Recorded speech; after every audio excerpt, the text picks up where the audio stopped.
She like all of my club bangers, I be jamming. Some to the bus it, but let me see what's really happening. She the ship and I'm the captain. Thank you for joining us in the Hennessey Zone. Straight talk, no chaser. I had to create a space for those topics that require, well, something a little stronger than just champagne. Over here, we think and drink responsibly. You gotta let them know, the classy drink Hennessey too. Now, we don't solve cases over here, but we do give our opinions on them. That's for the people under the stairs. So go ahead and grab your glass of whatever you're drinking. I don't care if it's water, and let's get into it. Neighbors out here describe this family as very quiet and private.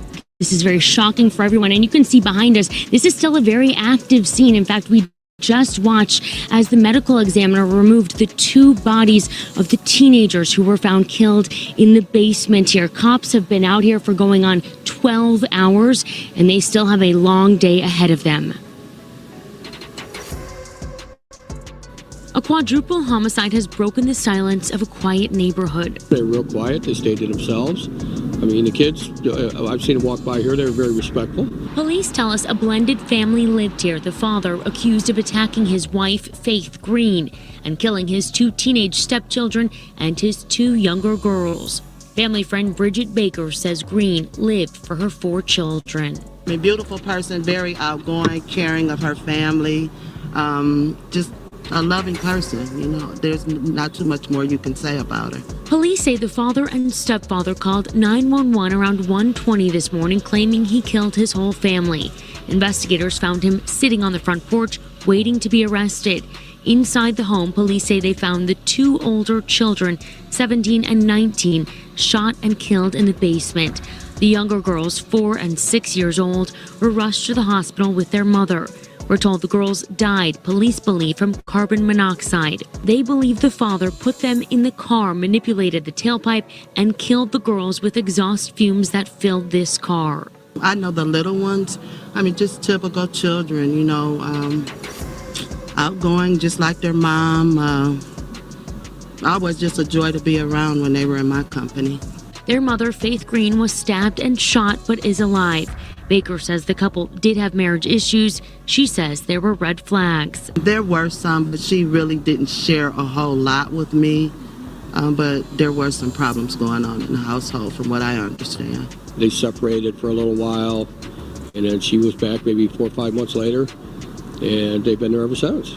Police believe a rocky marriage may be motive. They're searching the couple's cell phones for clues. It don't make any sense. Why would somebody do that? You know, I mean, it's I could see you killing yourself or something, but taking kills, why would you do that? It just don't make any sense. So we have been out on the scene all morning speaking with neighbors, and they keep drawing our attention to the carport in front of this home. So we're going to zoom in to show you. You can see there are curtains hanging in this carport. Neighbors tell us the family used that carport as an outdoor living space. That's where they often held family get-togethers. In fact, they just had a birthday party there a few weeks ago, is what neighbors tell us. And the most shocking thing to these neighbors is they come out here and they see now a car parked in that carport. They tell us cars have never been parked in this carport before because, as you can see, they use this as an outdoor living space.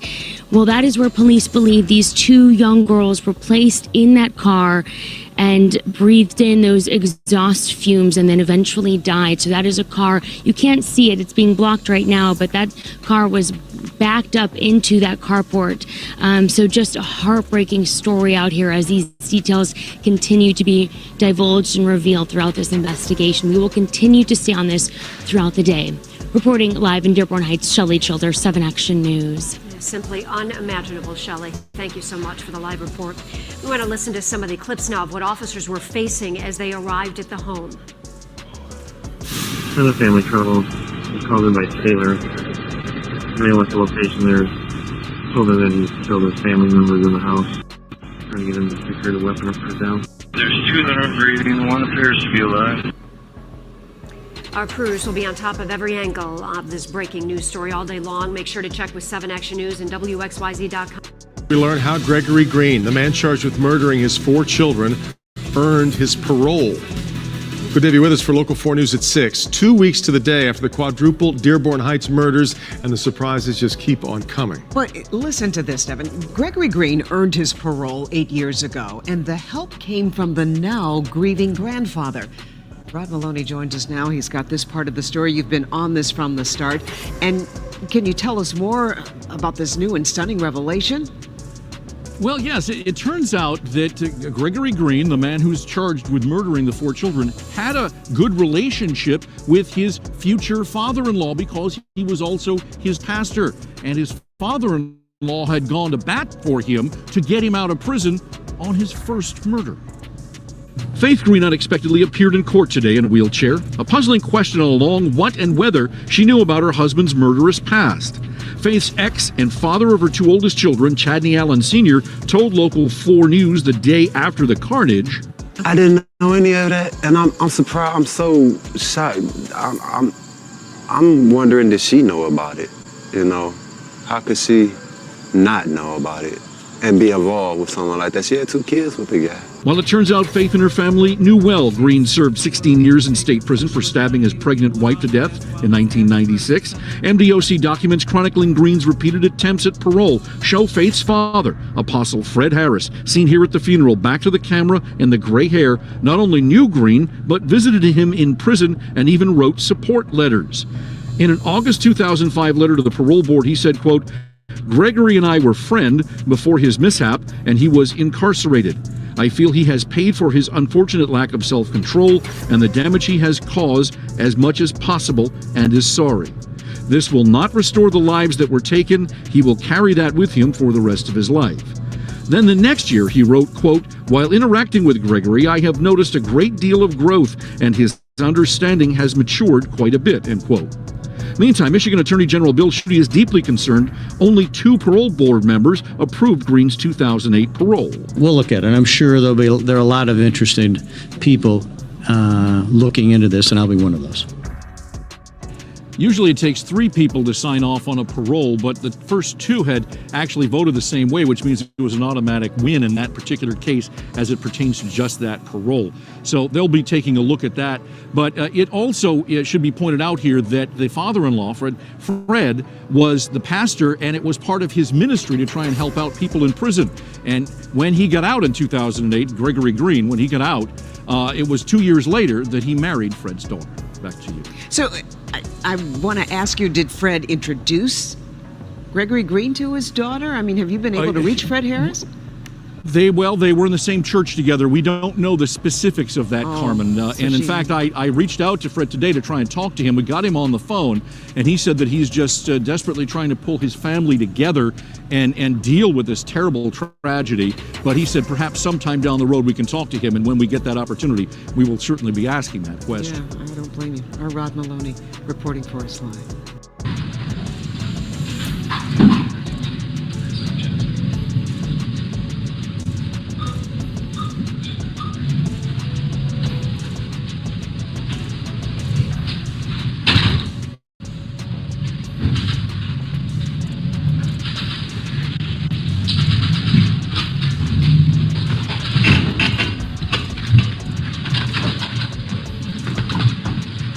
Please remain seated. Court is again in session. Case number 37961, counts A through J, State of Michigan versus Gregory Green. Felony arraignment. Okay. Your name, sir? Gregory Green. Somebody from the prosecutor's office? Good morning, Your Honor. Tricia Gerard, behalf of the people. All right. All right, Mr. Green. You're here to answer to some charges here. It's alleged on September 21st, 2016, while you were inside the city of Dearborn Heights, you did deliberately with intent to kill and with premeditation kill and murder one Kayla Green. That's a felony carrying up to life without parole. It's also alleged in count 2, sir. You did deliberately with intent to kill and with premeditation kill and murder one Coy Green. That's a felony carrying up to life without parole. It's also alleged in count 3, sir. You did deliberately with intent to kill and with premeditation kill and murder one Kara Allen. That's a felony carrying up to life without parole. It's also alleged in count 4, sir. You did deliberately with intent to kill and with premeditation kill and murder one Chadney Allen. That's a felony carrying up to life without parole. Now, it's also alleged, sir, in count 5, you did with intent to cause cruel or extreme physical or mental pain and suffering, inflict great bodily injury or severe mental pain or suffering upon Faith Green, a person within Her custody or your custody and physical control. That's a felony carrying up to life or any term of years. It's also alleged in count 6, sir. You did make an assault upon Faith Green with intent to do great bodily harm less than the crime of murder. That's a felony carrying up to 10 years or a $5,000 fine. It's also alleged in count 7, sir. You did knowingly restrain Faith Green by means of a weapon or dangerous instrument, contrary to statute.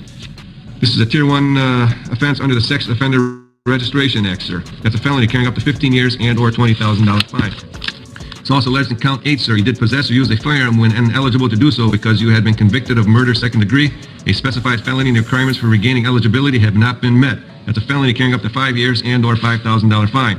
It's also alleged in count 9, sir. You did make an assault upon Faith Green with a dangerous weapon, to wit a handgun, but without intending to commit the crime of murder or to inflict great bodily harm less than the crime of murder. That's a felony carrying up to 4 years and or $2,000 fine. It's also alleged in count 10, sir. You did carry or have in your possession a firearm, to wit a handgun, at the time you committed or attempted to commit a felony, to wit murder and or torture and or assault with intent to do great bodily harm and or unlawful imprisonment and or felonious assault. That's a felony carrying up to 2 years consecutively with and preceding any term of imprisonment imposed for the felony or attempted felony conviction. Now, I will put you on notice, sir, that the people in movement have habitualized you as a second offender. You were previously convicted of a felony in 1992. Therefore, you are subject to the penalties provided by statute, which is 1 1/2 times the maximum sentence on a primary offense or a lesser term. Do you understand what you're being charged with, sir? I'm sorry, I didn't hear you, sir. All right, so you do have certain rights, sir. You have a right to remain silent. Anything used orally in writing can be used against you in further proceedings. You have a right to an attorney during any questioning. If you can't afford to hire an attorney, one will be appointed for you. You also have a right to a probable cause conference within 14 days from today. And then you have a right to a preliminary examination within 21 days from today. At the preliminary examination, the people must establish by probable cause that a crime was committed and probable cause that you committed that crime. You understand your rights, sir? The probable cause conference will be? Wednesday, October 5th at 9 a.m. And the examination will be Wednesday, October 12th at 9 a.m. As to bond. Any comment as to bond? Your Honor, based on the fact that this defendant is charged with 5 potential life offenses, his previous criminal history, the heinousness of the fact, and the fact that the people believe that the chances of conviction are very strong, we would ask you obviously to remand this defendant. Mr. Green, not telling me what about the facts of the case. Do you want to say anything regarding bond?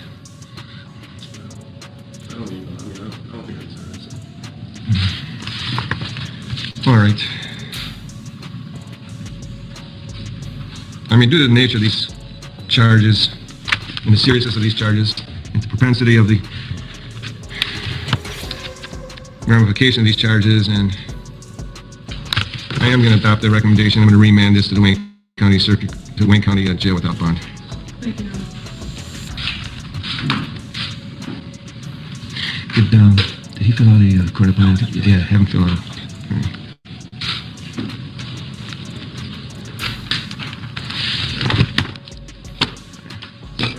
Please remain seated. Court is in recess. Sir.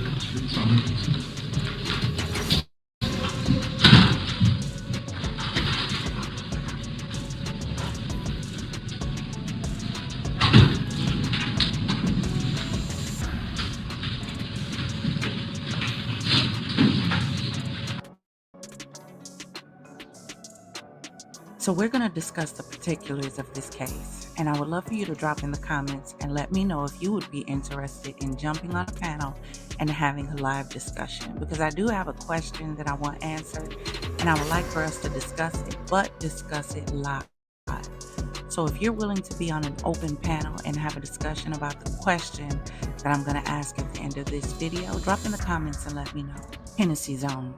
Outside a home in Dearborn Heights, Michigan, a heartbreaking scene unfolded. On the night of September 21st, 2016, the younger children of Gregory Green and his wife, Faith Harris Green, were found asleep in a car in the driveway, with a water hose running from the exhaust pipe to a window, pumping carbon monoxide into the vehicle. Despite efforts to save them, the young girls, Coy Green, 5, and Kaylee Green, 4, tragically did not survive. Before we get into this story, it is not the first time Green has been accused of killing a loved one. On July 14, 1991, a 24-year-old Gregory Green brutally unalived his wife in the Dearborn Heights, Michigan home. Tanya Clayton Green was 6 months pregnant with their third child. She was stabbed multiple times in the chest and face. Gregory called 911 and waited on the police. Despite claiming mental illness at the time, Green served 16 years in prison for the crime before being paroled in 2008. When the officers arrived, he opened the door and ushered them into the crime scene. He calmly explained what had transpired. He told them the body was in the kitchen and showed them the refrigerator where he had hidden the murder weapon. The pair had a rocky relationship marked by incessant bickering and fighting. On the day of the tragic unaliving, Tanya had expressed her intention to leave Gregory because of his increasingly aggressive behavior and violence in their marriage. This did not sit well with him, and in a fit of rage, he stabbed her several times, taking her life and that of their unborn child.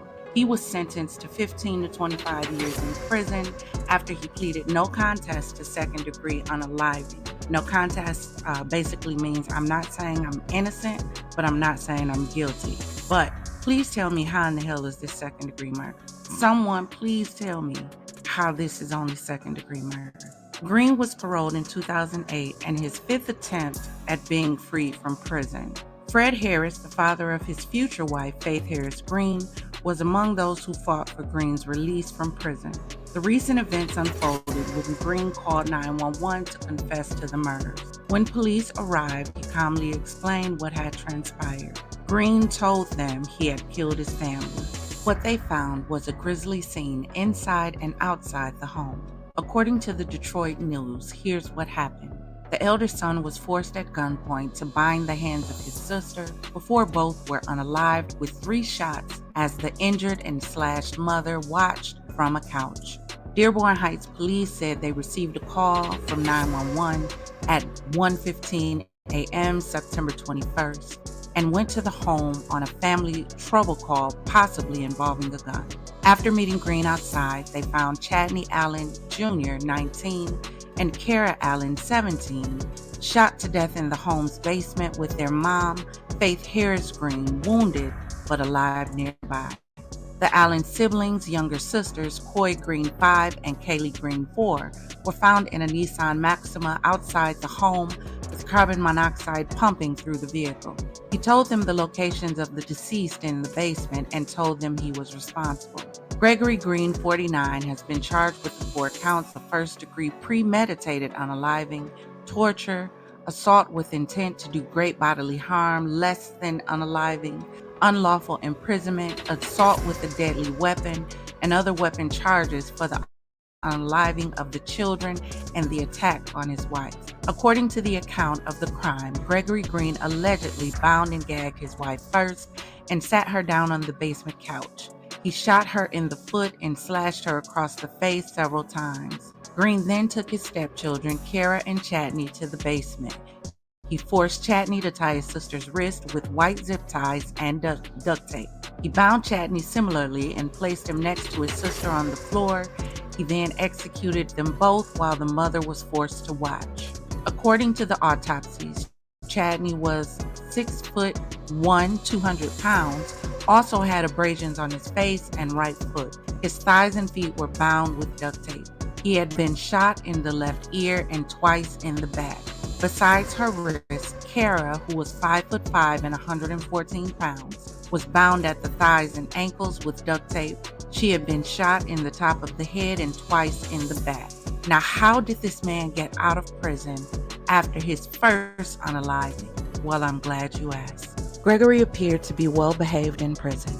He was denied parole 4 times until several members of his community begged for a second chance. His pastor, Pastor Fred Harris, a pastor of Church of Risen Christ Ministries International, was instrumental in securing his release. Green, who was described as a former congregant and friend to Pastor Harris.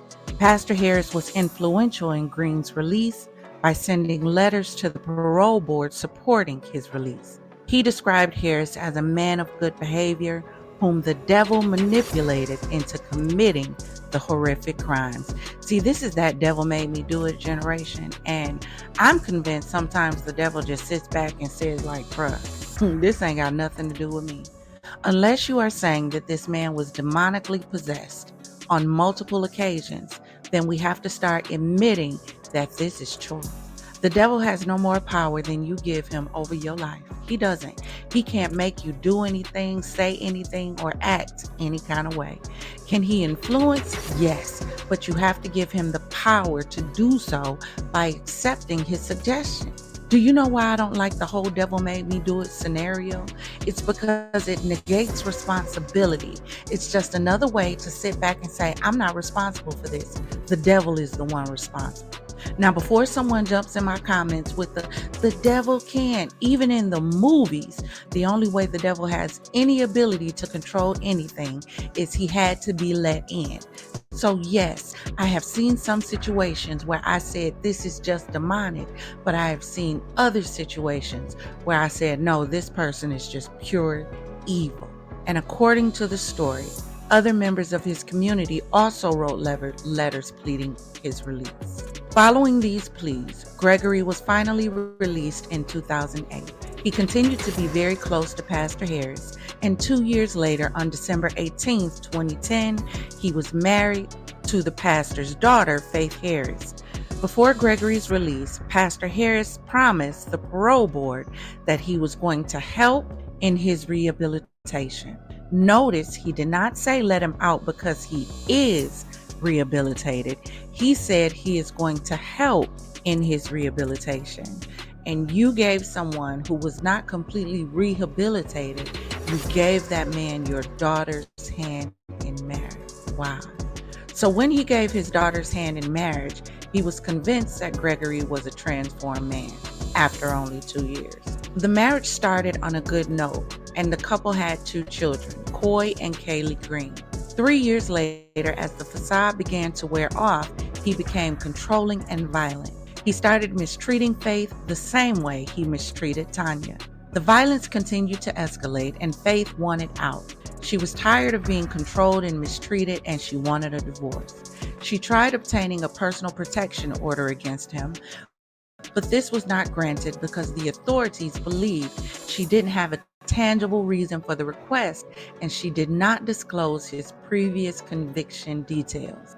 Following the dismissal of her request, Faith continued living with her husband, but 3 years later, in August 2016, she wanted a divorce. A few weeks after the revelation, on the night of September 21st, 2016, Gregory did the unthinkable. He physically assaulted Faith in their basement. He tied duct tape and tied her up with zip ties.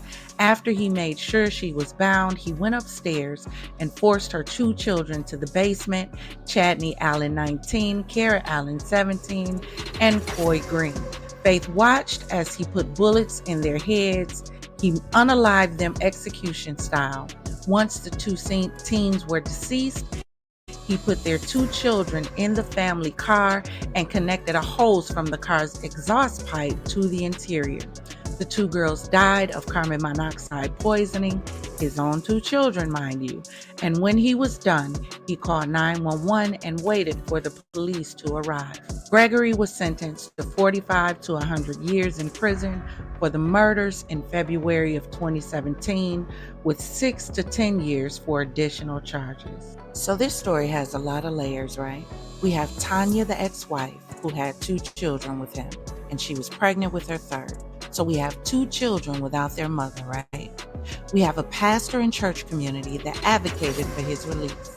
We have a court system that granted his parole. We have Faith, who was attacked. We have this mother who was left without any of her children. We have 4 children who was unalived, 2 of which were his. And the only innocents that we have in this situation are these children, 4 of which are no longer here. So we have a mother who has to live with her children being gone. And we have 2 children who have to deal with the fact that not only did their father unalive their mom and their soon-to-be brother or sister, but they also have to live with the fact that their father also unalived their brothers and sisters and his wife. So they have to deal with the fact that their father is a serial killer. And why do I say the only innocence in the situation is the children? I'm so glad you asked. Because at some point, as mothers, we need to be more selective with who we allow in our lives and who we have children with and who we allow around our children. I said it on a live the other day, and I'm going to say it again. We have no discernment. And because we have no discernment, we are consistently caught off guard. Men just looking at a big butt and a smile, and women just looking at an exterior physique, and everybody like damn jackrabbits. You don't know if this person is a serial killer, a black widow, if they're borderline postal, if they're a psycho, if they're an edophile. You don't know because you don't pay attention to the signs. You think it's cute when they tell you, if I can't have you, nobody can. You think it's cute when he's showing up everywhere you say you're going to be to make sure you're there. You think it's cute when they want to isolate you from your family and friends and have you all to themselves. Because when they finally realize they can't have you, they will take you out of here. That's why Krishan's situation is so borderline deadly. Because I feel like when he finally cuts her off and shows her that he really doesn't want her, it is not going to end well. She's going to hurt him or herself, if not do something to that baby to get back at him. And before you start with the she would never, watch this. Loved ones taking to social media, expressing their grief and sorrow over the killing of 17-month-old Andre Price III. His father, Andre Jr., writing in his profile, quote, "People don't know the whole story," and quote, "I'm not going to make statuses about my son, so please, nobody else, let him rest in peace." Christian Clark, the children's mother, is accused of documenting the beating with videos, texts, and pictures. Police say she thought her children's father was cheating on her with another woman. Channel 11 learning from police the children's father never actually alerted them. He did not call 911. She was actually the one that called 911. According to police, a string of texts were exchanged between Clark and Price from start to finish. Take a look. At 9:19, "I don't want these kids here." Minutes later, she texts, "Answer me or I'm going to jail for child endangerment." Police say she continued to threaten abusing the kids. Almost a full hour later, "You don't love me, you never did, you ruined me and let me ruin myself, so I'ma take what you love." Then, "Andre is dead because daddy couldn't tell the truth. I really snapped this time."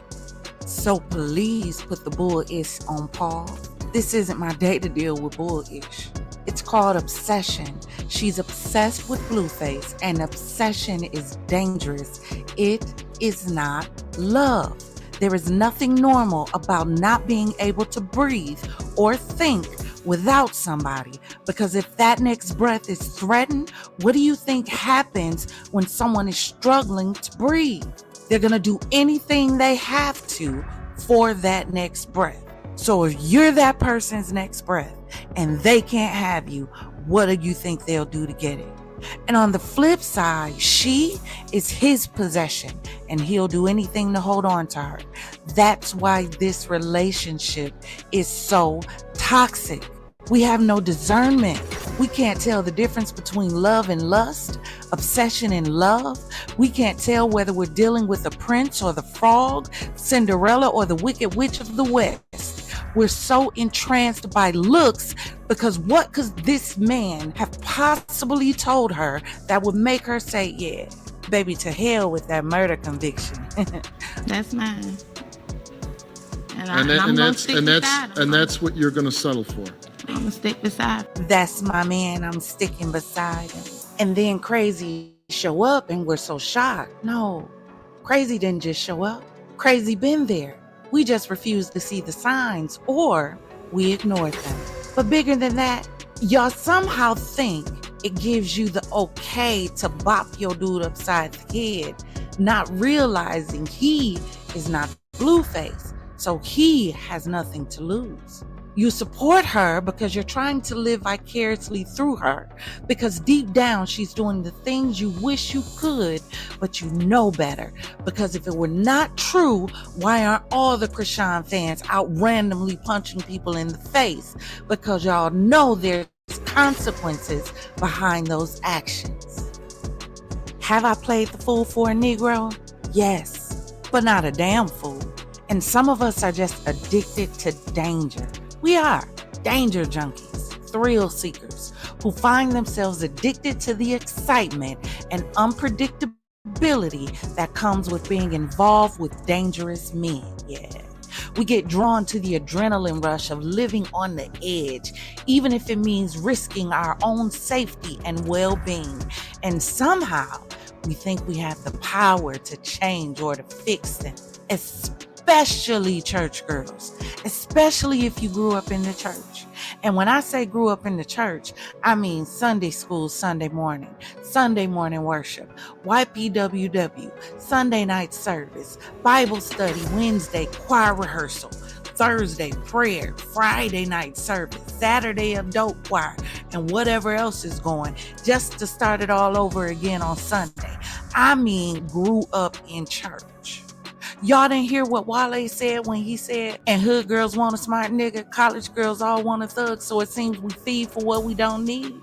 Y'all must just sung the song but didn't pay attention to the lyrics, because he told us what the problem is. We always want what we shouldn't have. Because why, in heaven, hell, or beyond, would a church girl want a murderer? And not just any murderer, but one who unalived his pregnant wife. Which main line did you get Jesus on that told you this was a smart idea and somehow you were different than the woman who was married to this man who is no longer here, and she had 2 children by him as well? Y'all better start having extensive conversations with these men, with these women. How was your childhood? How did it affect you? How was your relationship with your parents, your siblings, your other children? What about your children's mother? What about your exes? Are all of them still here? What is your current mindset? How do you feel about relationships? Y'all better start having conversations and getting to know the individuals that you are committing your lives and your safety to. Listen, I told my ex, if your children's mother is not okay, then your children are not okay. You call her and you check on her. Don't play with me. Because it's the same that I expect in return. When my oldest daughter started her period, she was with her dad and his girl. The girl helped my daughter put on her maxi pad, and she called me and said, I hope you're not mad at me for helping your daughter. I said, girl, I would have been mad at you if you didn't, because in my absence, you are mama. I expect you to look out for mine like I would, and if you can't be trusted with mine, then my problem isn't with you, it's with the nigga who chose you. Let's talk about it. Scoot up. We give stepmothers and stepfathers such a hard time, but it's because no one seems to understand that when you marry an individual with children, you step into the role of that parent. If you are a stepmother, you're stepping into the role of a mother. If you are a stepfather, you're stepping into the role of a father. So all of that, you can't do this and you can't say this to my children ish, goes out the window, because if you can't trust the person's vision with whom you are saying I do to regarding everything attached to you, including your children, why the hell are you marrying them, huh? Let's talk about it. Scoot up. But we don't think that far. We don't. All he got to do is lay pipe one good time and we gone with the wind. Nose so open you can smell what the rock is cooking. And can't nobody tell you nothing, because that's my man. I'ma stand beside him. In church, I need y'all to scoot up, because our discernment is so off, so off.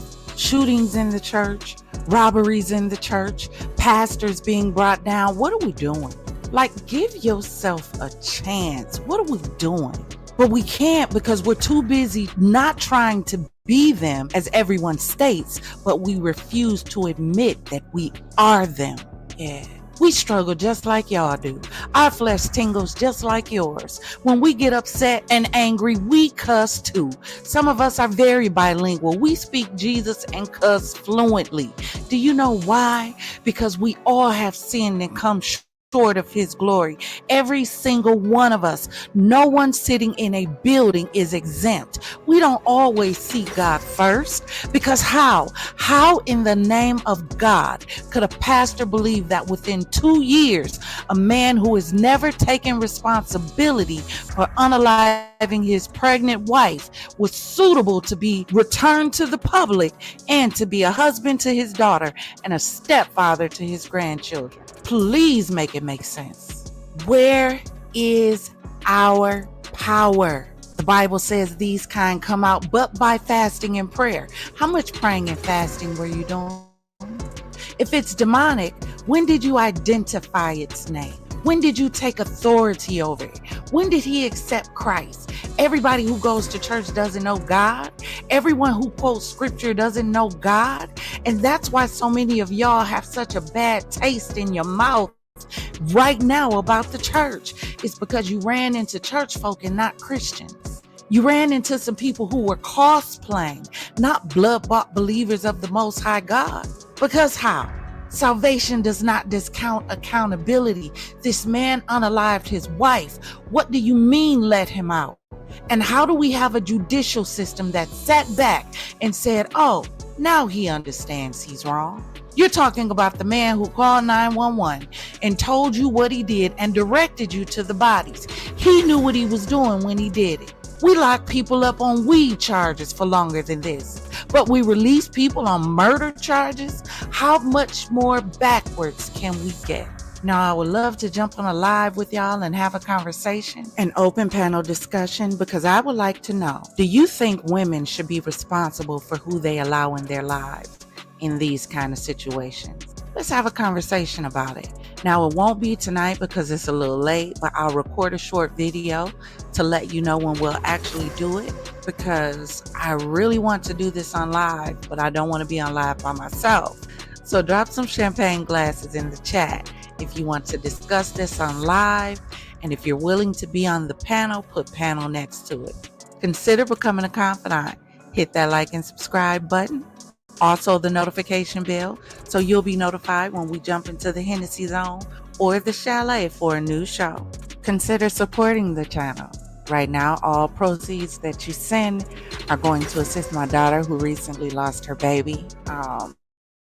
I actually did a video on it, so you can go check it out. But consider supporting the channel by hitting the Cash App.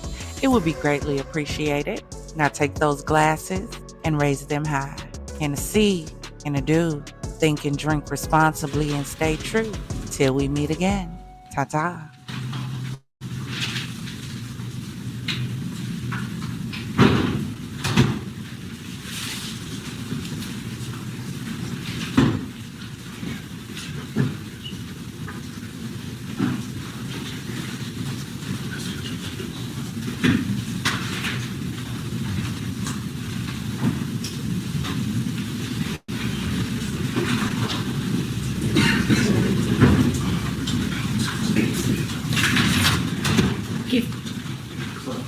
Cross it.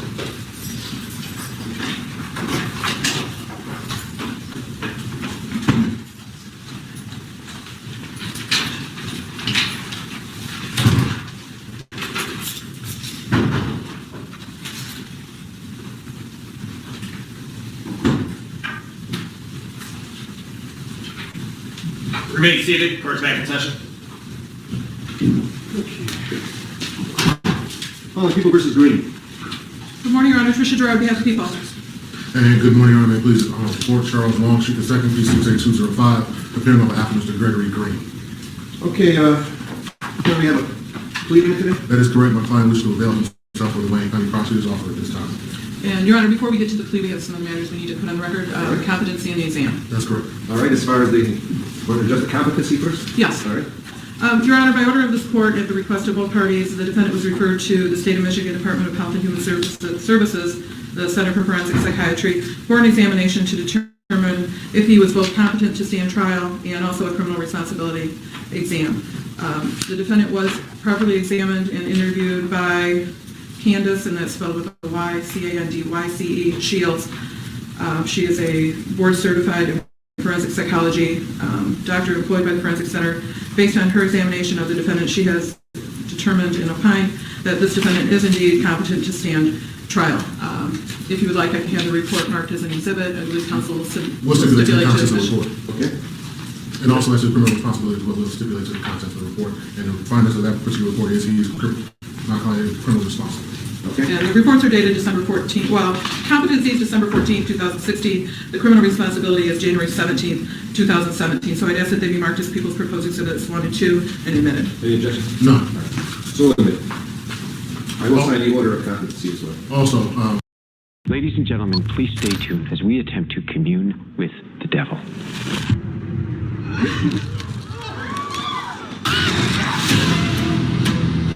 Please be warned, anyone... Mr. Green, you understand. Mr. Green, you understand you have a statutory right to an independent psychiatric evaluation of both criminal responsibility and also competency. Is that correct, sir? And at this time, do you wish to forego that right and at this point take the prosecutor's office at this time? Yes. Thank you. Mr. Green, please just keep your voice nice and loud, all right? And can I get your name for the record? Gregory Green. Okay. Anything further on the competency issue? No, Your Honor.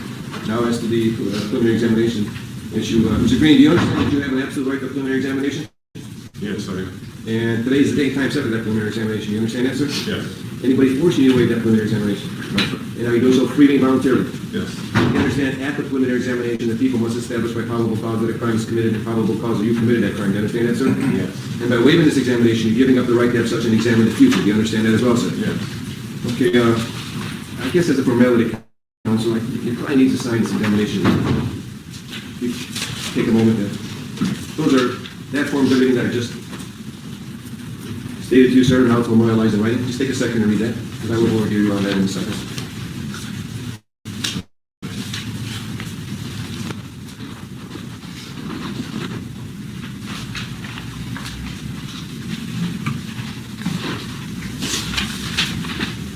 All right, sir, this form that I am showing you is the examination waiver form. Do you remember signing it just now, sir? Yes. And before you signed it, did you read it and did you understand it?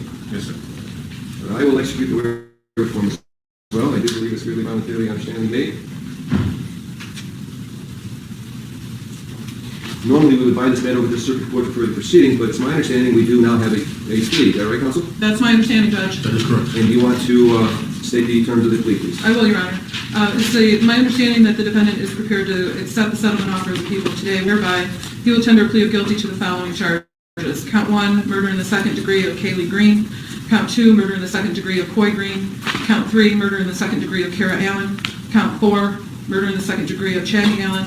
Count 5, torture. Count 6, assault with intent to do great bodily harm less than murder. Count 10, felony firearm. The people will agree pursuant to the plea to withdraw the habitual second notice to enhance sentence. We will also agree to dismiss counts 7, 8, and 9, which are unlawful imprisonment, felony possession of a firearm, and felonious assault.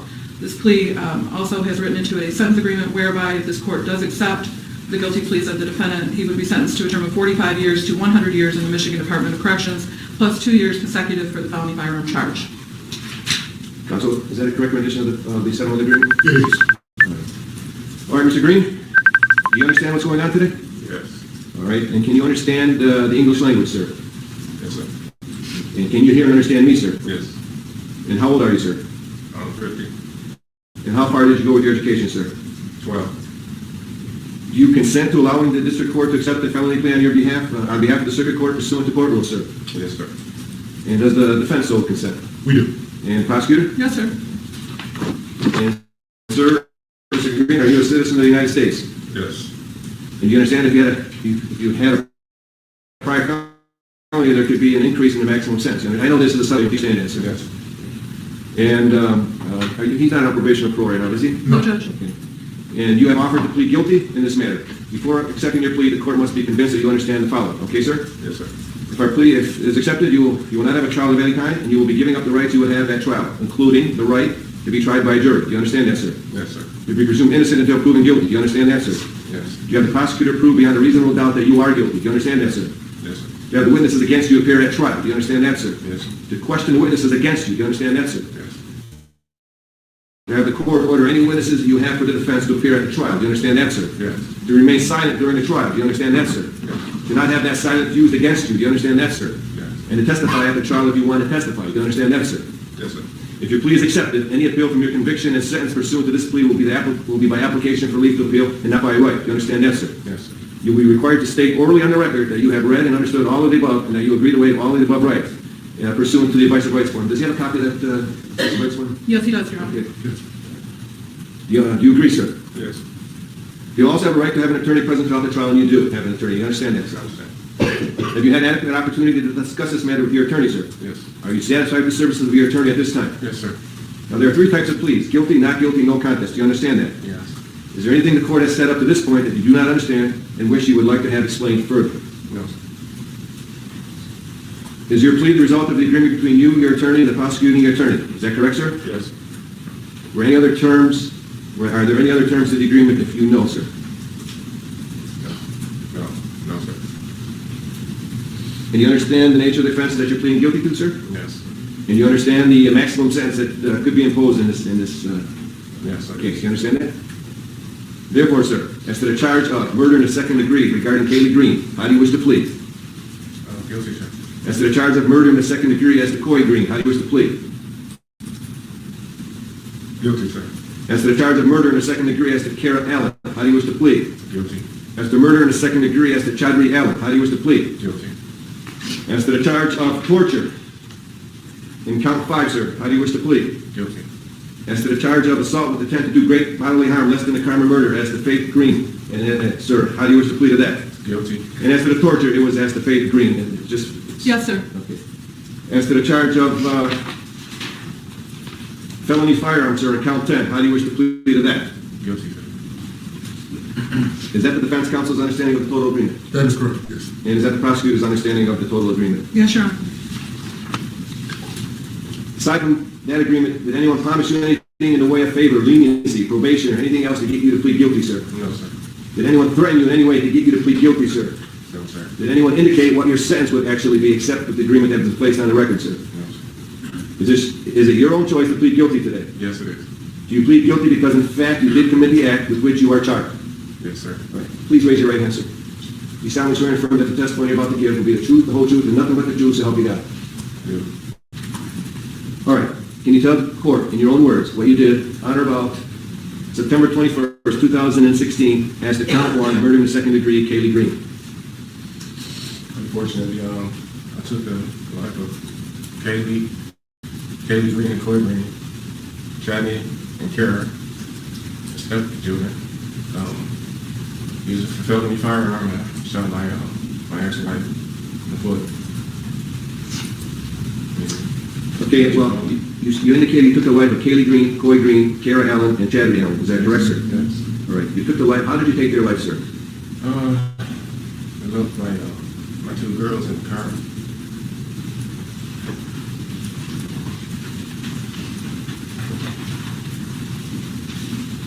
And they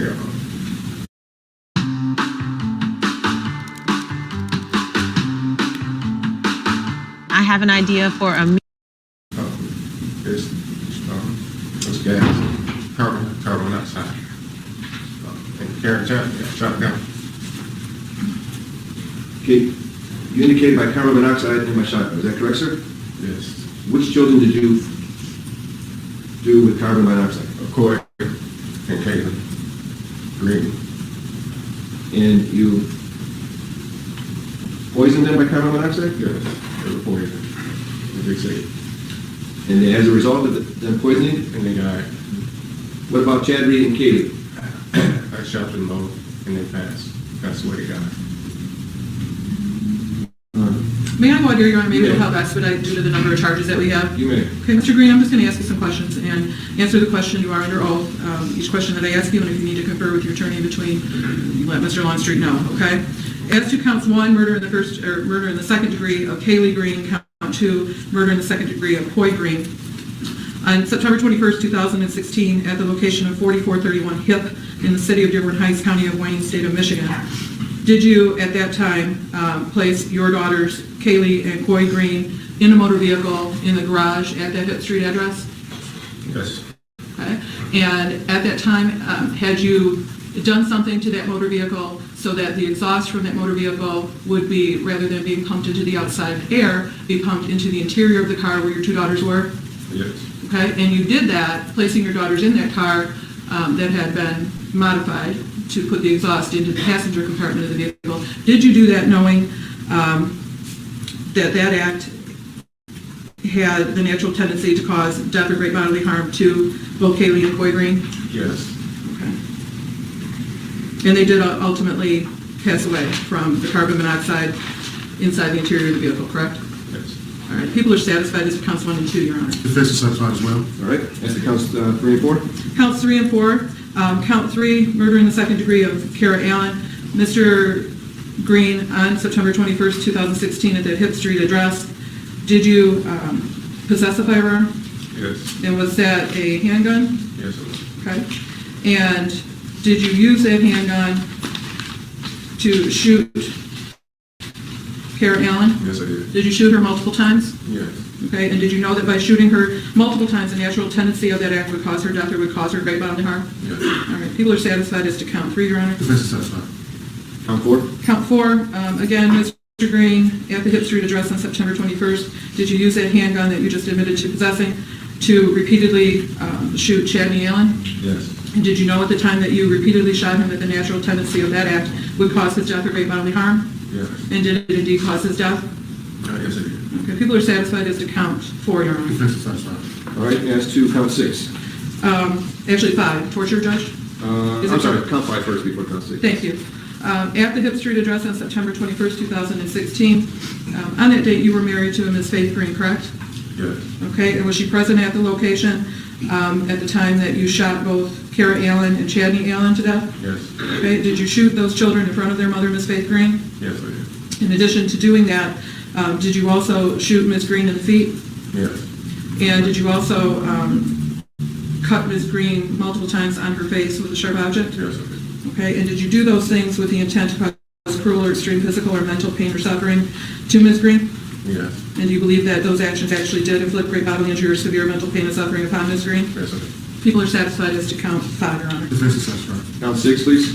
Count 6 is assault with intent to do great bodily harm less than murder to Ms. Green. On September 21st, 2016, Mr. Green, did you make an assault upon Faith Green as we previously discussed by shooting her in the feet and also slicing her face with a sharp object? Yes. And did you do that with the intent to cause great bodily harm to her? Yes.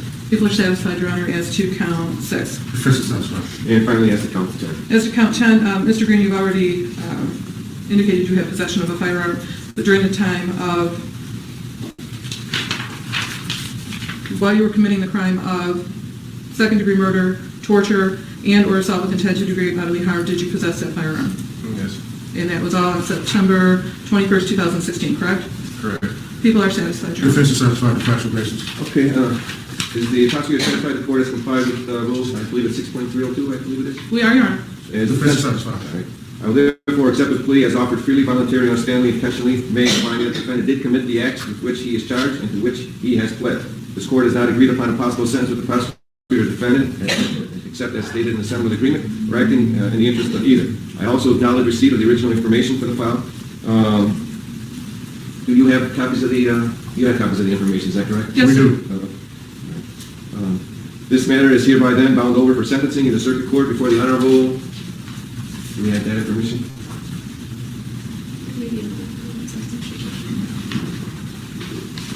I didn't see it in here.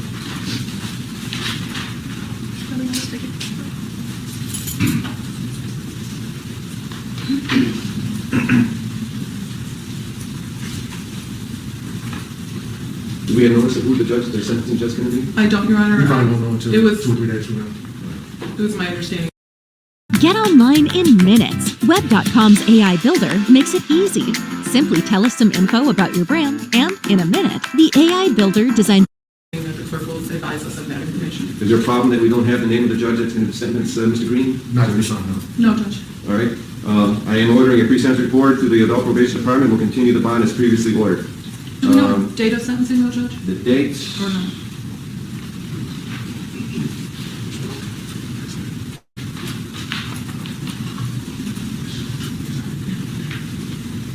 I don't remember the dates. Generally, it's 2 2 weeks, weeks Judge. If we could tentatively place. March 1st, then? Yeah, and then if it needs to be changed downtown, Mr. Longstreet now speak to the circuit court clerk. Date of sentencing, March 1st, Wayne County Circuit. Okay, is there anything further by prosecutor? No, Judge, thank you. Nothing from the defense, thank you. All right. There we go.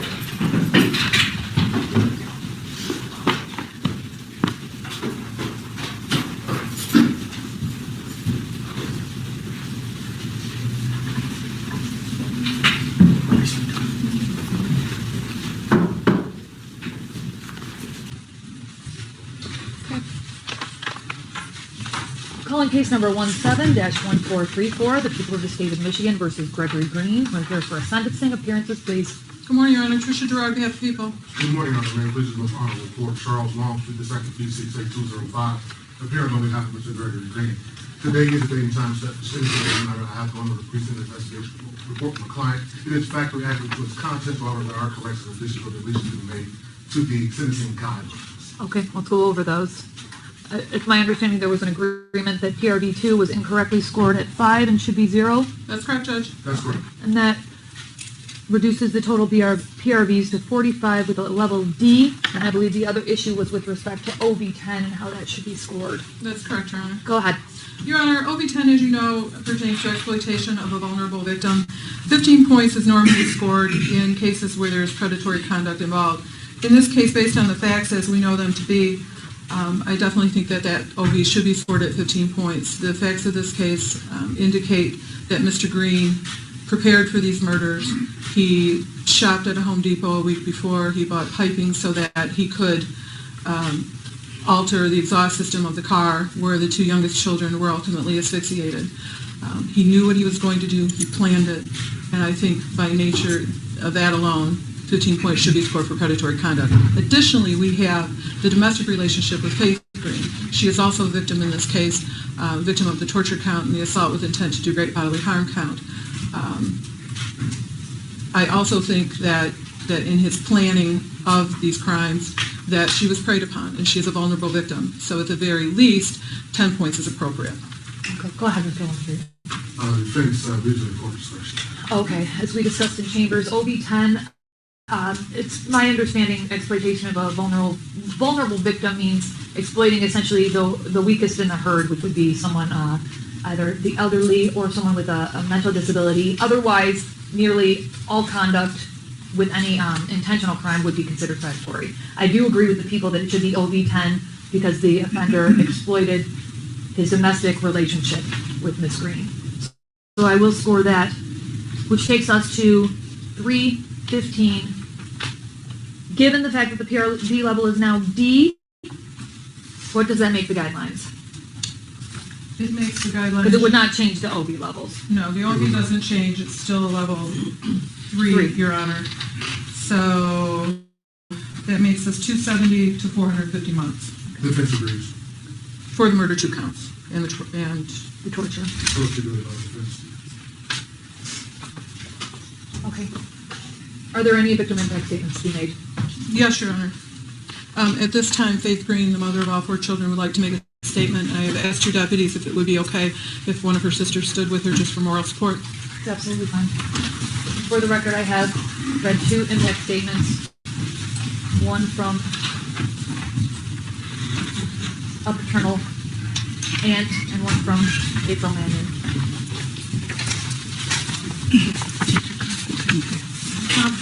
Please take your name for the record. Faith Green. Okay. Good morning, Your Honor. I'm not happy. I'm not satisfied with the outcome. There's no punishment that fits the crime. Not even torture and death would be justice. Your justice will come when you burn in hell for all eternity for murdering 4 innocent children, all because you're insecure as a man. Plus the other 2 lives you took. You are a con artist, you are a monster, you are a devil in disguise. You are now forever exposed. I've thought over and over again what I would say, even though it doesn't even matter. First of all, I am not and did not and will not suffer like you intended for me to do. What you tried to do didn't work. I am and was a damn great mother to all of my children. I was their mother and father. I'm the one who took out the time with each and every one of them. I taught them how to do things as well as people in my family and friends. I taught Chadney how to treat a woman with respect, how to fill out a job application, mock interviews, how to pay bills, encouraging him to give his all in his schooling, producing movies and his drawings. He was a great artist. He graduated from Specs Howard for digital media arts. He wanted to be a producer to make movies. I taught Kiara to stay focused, aim high. I showed her how to drive, how a young lady is to carry herself in an orderly manner. Be all that you can be. Try out for everything that you're interested in doing. Pursuing higher education. We were filling out college applications. She wanted to be an OBGYN doctor. She was going to graduate this year from high school. I taught Coy to be open to new things like learning a new language, be confident in doing her schoolwork and in herself. She loved doing arts and crafts with me, letting her imagination run wild. She loved dressing up and putting on my high heels. She would make me laugh, looking at me over her glasses like a little old lady. She loved ballet, cheerleading, and planting flowers with me. My Kaylee had the greatest memory. She loved singing. She loved to carry her purse, which was always filled with hand sanitizer and lip gloss. She loved getting her nails painted and sometimes doing it herself. She also loved ballet and cheerleading. She loved balloons and playing outside. I taught them to be giving, loving, and respectful, to help others, to volunteer. They were not selfish children. Coy and Kaylee were learning about kids less fortunate than themselves. I took them with me to purchase items for Christmas and explained to them what we were doing to make them happy. I always encouraged them and told them that they can do anything they put their minds to do. Those are the lives that you took. You tried to separate them from each other. They are siblings who loved each other and spent time with one another. Trying to split them up didn't work. They are together more than ever. Chadney and Kara are still watching over the little sisters, Coy and Kaylee, forever. I carried each one of them in my womb for 9 months and raised them. Nothing or no one, sure as hell not you, can break me or break my bond with them. But while I stand up here trembling with fear, I put on my bravest face to be in the same room with the man who murdered all 4 of my children. 2 of them violently in front of me with a gun, Chadney and Kara. And he killed my other 2 babies, Coy and Kaylee, with the hose that ran from the tailpipe of his car to where they were innocently sleeping. As if that wasn't enough, let me tell you about some of the devastation that it has actually done to me and my family. My short-term memory is gone. Doctors tell me it's my brain protecting me from the memories of my children being shot in their heads right in front of me, while I was gagged, duct taped, and zip tied. Every time I find strength to get out of bed, as soon as I walk, I'm in extreme pain, sharp pain, from where he shot me in my foot. They don't know if I'll ever walk again without pain. Think about that for a second. Never being able to again to walk without pain. My doctors say I have post-traumatic stress disorder. That's where the migraines and nightmares come from. Sometimes I dream of the night all this happened and wake up screaming and sweating, thinking that I can save my children somehow. Then I realize that the nightmare is actually reality and my children are really gone, and I try to find the strength to start my day somehow. Other times, there's just crazy nightmares that I wake up from in fear and try to understand them, but I'm told that they all link back to this horrific experience I have had.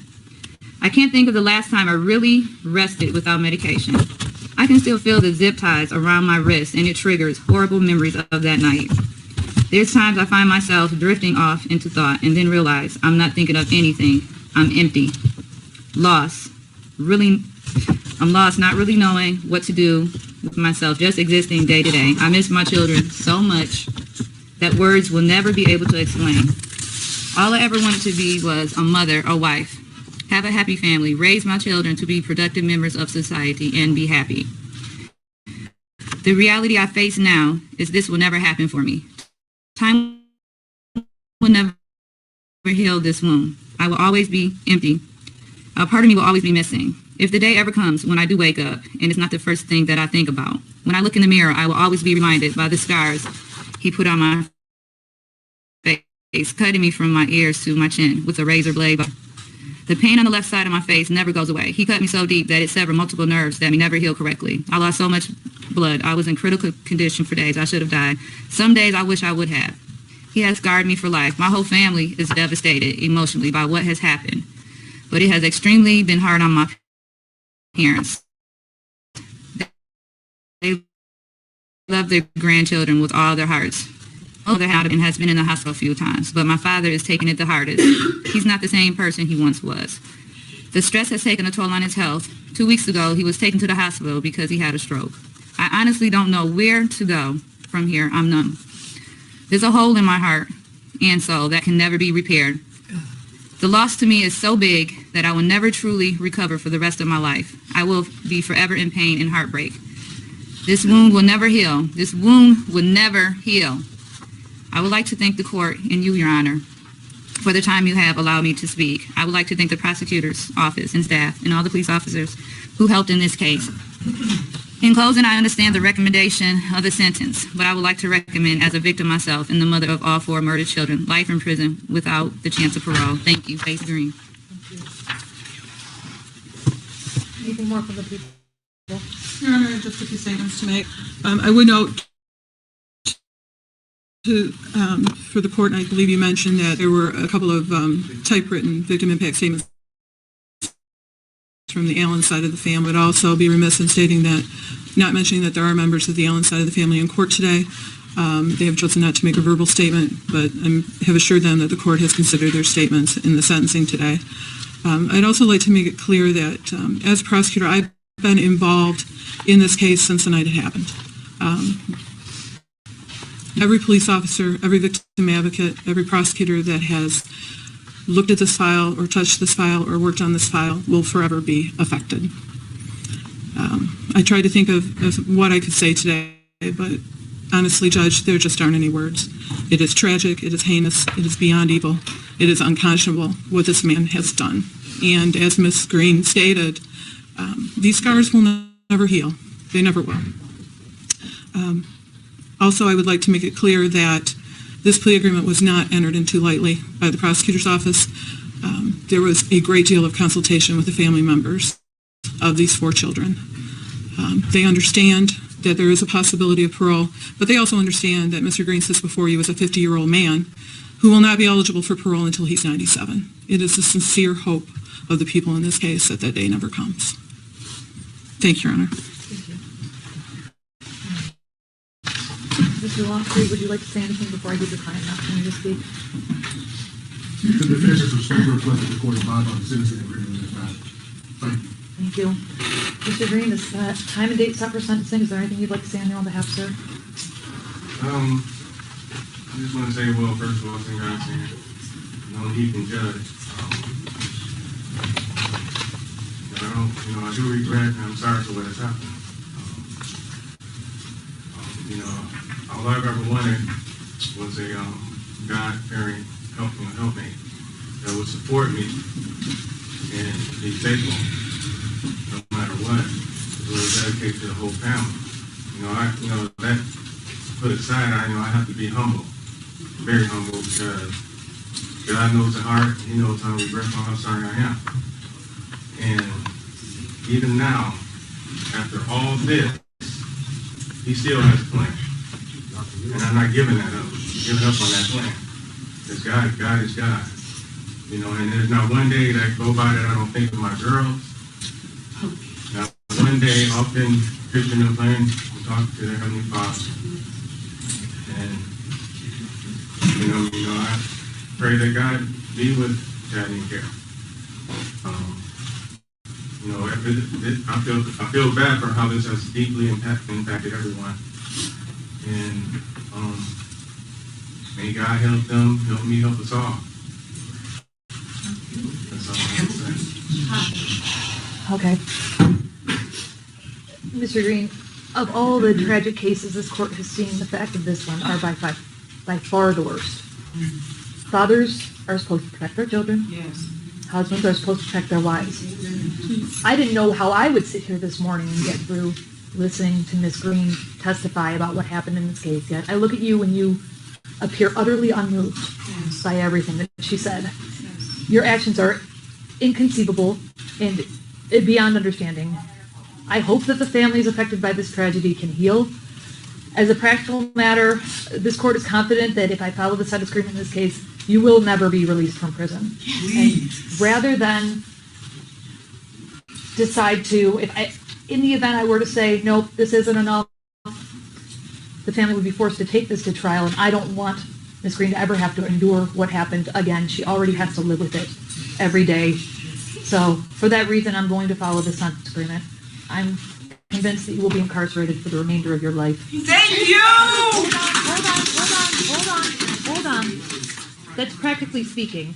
With respect to counts 1 through 5, as I said, I am going to follow the sentence agreement. You're going to be sentenced to 45 to 100 years in the Michigan Department of Corrections. Count 6 to 10 years in the Michigan Department of Corrections. All will be consecutive, or concurrent with one another, and consecutive to count 10, the felony firearm, which will be 2 years in the Michigan Department of Corrections. You will receive credit for 161 days. You must pay $476 in state costs, crime victims assessment in the amount of $130, court costs in the amount of $1,300, attorney's fees in the amount of $400, and a $60 DNA fee. Since this was a conviction by plea, you can file an application for leave to appeal the conviction and sentence with the Court of Appeals. You can't afford an attorney. One will be appointed for you, and that request needs to be made within the next 42 days. Thank you. We're done. I just read those. No. Are they in the... Sorry, didn't wait. They didn't submit a restitution order. Counsel, can you come up here?